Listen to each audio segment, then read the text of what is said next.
Er will keine Mahr oder Mitgift zahlen, er arbeitet nicht und du sollst für den Haushalt sorgen. Du musst jetzt mal hören, wie deine wahre Stellung im Islam ist. Die Männer wurden erschaffen, um für dich auszugeben. Dein Ausgeben nach der Ehe ist etwas zusätzlich oder freiwillig von dir. Hier sind die Beweise. Surah An-Nisa, Vers 34. Die Männer stehen in Verantwortung für die Frauen wegen dessen, womit Allah die einen von ihnen vor den anderen ausgezeichnet hat und weil sie von ihrem Besitz für sie ausgeben. Surah Al-Baqarah, Vers 233. Und demjenigen, dem das Kind geboren wurde, obliegt es, für ihre Versorgung und Kleidung in rechtlicher Weise aufzukommen. Surah At-Talaq, Vers 6. Lasst sie dort wohnen, wo ihr selbst wohnt, von dem, was ihr euch leisten könnt. Der Mann ist zur Verwohnung verpflichtet, auch für die Geschiedene, nicht nur für die Verheiratete. Surah At-Talaq, Vers 7. Der Wohlhabende soll entsprechend seinem Wohlstand die Aufwendungen ausgeben. Also Gott weiß, dass es Männer geben wird, die erfolglos sind. Und trotzdem hat Gott ihnen die Ausgabe auferlegt. So haben sie keine Ausrede oder Ausflüchte. Sie müssen ausgeben. Surah Al-Baqarah, Vers 233. Und dem Erben obliegt das Gleiche. Also die Unterhaltslast geht auf die Erben des Vaters über,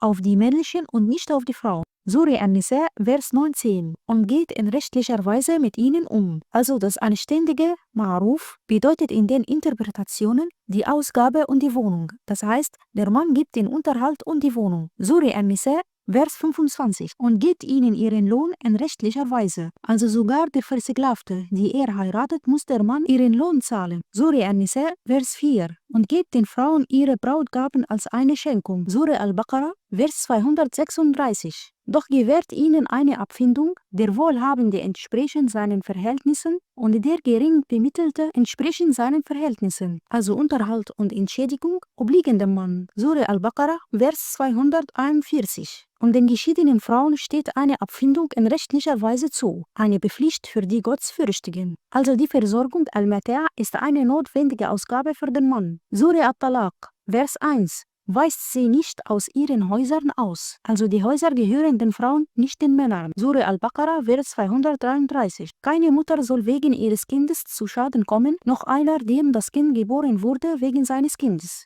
Also dem Mann, dem das Kind gehört, steht es nicht zu, sich dem Unterhalt zu entziehen. Surah Al-Isra, Vers 31. Wir versorgen sie und euch. Also hier die Ansprache an die Männer, dass die Versorgung für den Vater und die Kinder ist. Also der Vater ist derjenige, der verantwortlich ist. Surah Al-Muzammil, Vers 20. Und andere ziehen im Land umher und suchen nach Gunst von Gott. Diejenigen, die im Land umherziehen, also das heißt in den Interpretationen, die Männer, die arbeiten, um für ihre Familie auszugeben. Surah Al-Jumu'ah, Vers 10. Dann zerstreut euch im Land und sucht nach Gunst von Gott. Das ist eine Aufforderung an die Männer, nach Lebensunterhalt zu suchen und für ihre Familie auszugeben, nachdem sie das Gemeinschaftsgebet von Al-Jumu'ah verrichtet haben. Surah At-Talaq, Vers 6. Wenn ihr aber einander Schwierigkeiten bereitet, dann wird das Kind für ihn eine andere stillen. Das heißt, wenn die Mutter also seine Frau nicht stillt, muss er bezahlen, damit eine andere für ihn stillt. Ganz klar, das Wort hier heißt für ihn,